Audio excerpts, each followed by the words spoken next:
정혜진 71살. 남편은 3년 전 뇌졸중으로 쓰러졌고 지금은 집에서 휠체어를 탄 채 생활한다. 결혼 45년 인생의 반 이상을 함께했지만 이제는 대화조차 쉽지 않았다. 여보, 물 좀. 남편의 말끝이 흐릿하게 사라진다. 그 소리를 들을 때마다 혜진의 가슴은 무너졌다. 한때 강하고 자신감 넘치던 남자가 이제는 손 하나 까딱하지 못하는 존재가 되어버린 것이다. 간병은 생각보다 훨씬 힘들었다.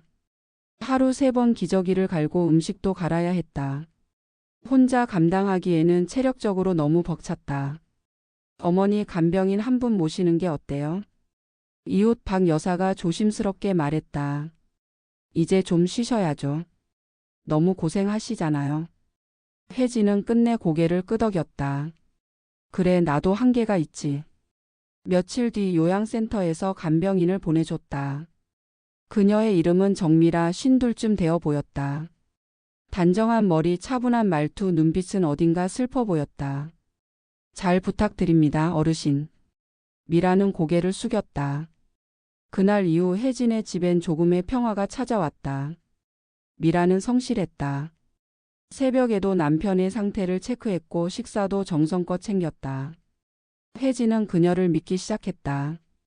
그러던 어느 날이었다. 밤에 물을 마시러 나왔던 혜진은 거실에서 이상한 소리를 들었다. 낮게 울먹이는 여자 목소리였다. 왜 이렇게 됐어요? 조용히 다가가니 미라가 남편의 손을 꼭 쥐고 있었다. 그녀의 눈에서는 눈물이 흘렀다. 정 간병인? 미라는 놀라며 손을 뗐다. 아, 어머님 죄송해요. 어르신이 너무 안쓰러워서. 그녀의 표정은 어딘가 진심이 담겨 있었다. 그날 이후 혜진은 잠을 이루지 못했다. 다음 날 아침 혜진은 남편에게 물었다. 저 여자를 아는 사람이야? 남편은 눈을 피했다. 입술이 미세하게 떨렸다.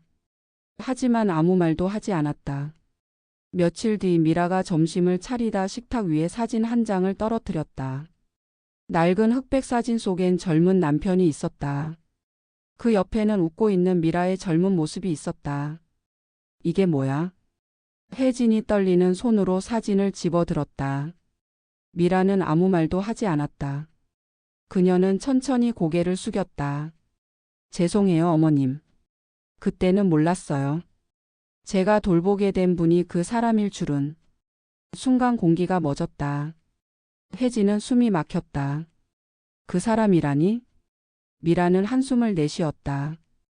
제가 28살 때 어르신과 함께 일했어요. 그분은 그때 저를 많이 도와줬어요. 하지만 그 도움 뒤에 아이가 생겼어요. 순간 세상이 멈춘 듯 했다. 아이? 혜진의 얼굴이 하얗게 질렸다. 미라는 눈물을 흘렸다. 저는 혼자 낳았어요. 그분은 결혼한 사람이란 걸 뒤늦게 알았죠. 그래서 떠났어요. 그 아이는 지금 23이에요. 혜진은 주저앉았다. 남편은 아무 말도 하지 못했다. 대신 그의 눈가에서 한 줄기 눈물이 흘렀다. 그날 저녁 혜진은 방 문을 걸어 잠그고 혼자 울었다. 45년 결혼 생활이 한순간에 무너진 것 같았다. 하지만 이상하게도 미라를 미워할 수가 없었다. 그녀의 눈빛엔 진심이 있었고 죄책감이 너무나 깊었다. 다음 날 미라는 조용히 가방을 쌌다. 그만두겠어요. 제가 있으면 어머님이 불편하실 테니까요. 혜진은 잠시 침묵하다 말했다. 앉아요. 미라는 놀란 눈으로 혜진을 바라봤다. 당신 돈 때문에 왔어요? 아니에요. 그저 그분이 어떤 모습으로 사는지 보고 싶었어요. 혜진은 천천히 고개를 끄덕였다. 그럼 떠나지 말아요.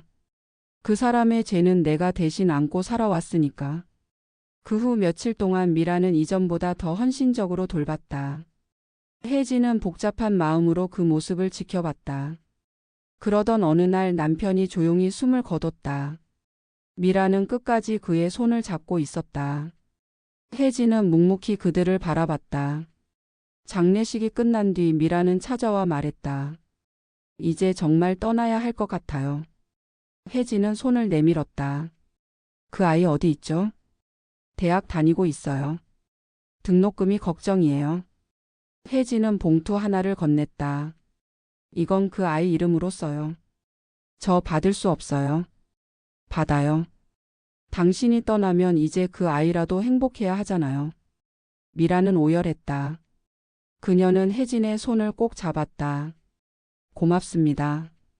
정말 죄송합니다. 그날 이후 미라는 사라졌다. 한 달 뒤 혜진에게 낯선 봉투가 도착했다. 편지 한 장과 사진 한 장이 들어 있었다. 사진 속엔 젊은 남자가 활짝 웃고 있었다. 편지에는 이렇게 적혀 있었다. 어머니, 저는 미라의 아들입니다. 어머니의 용서 덕분에 장학금을 받아 공부를 이어가고 있어요. 언젠가 꼭 찾아뵙고 인사드리고 싶습니다. 혜진은 편지를 쥔 채 한참을 울었다. 남편은 생전에 큰 죄를 지었지만 그녀는 그 죄를 미움으로 마무리하고 싶지 않았다. 그녀는 창문을 열고 하늘을 올려다봤다. 이제 됐지 당신? 그 아이는 당신이 못한 일을 하며 살고 있어. 그녀의 얼굴엔 오래된 슬픔 대신 조용한 평화가 깃들어 있었다.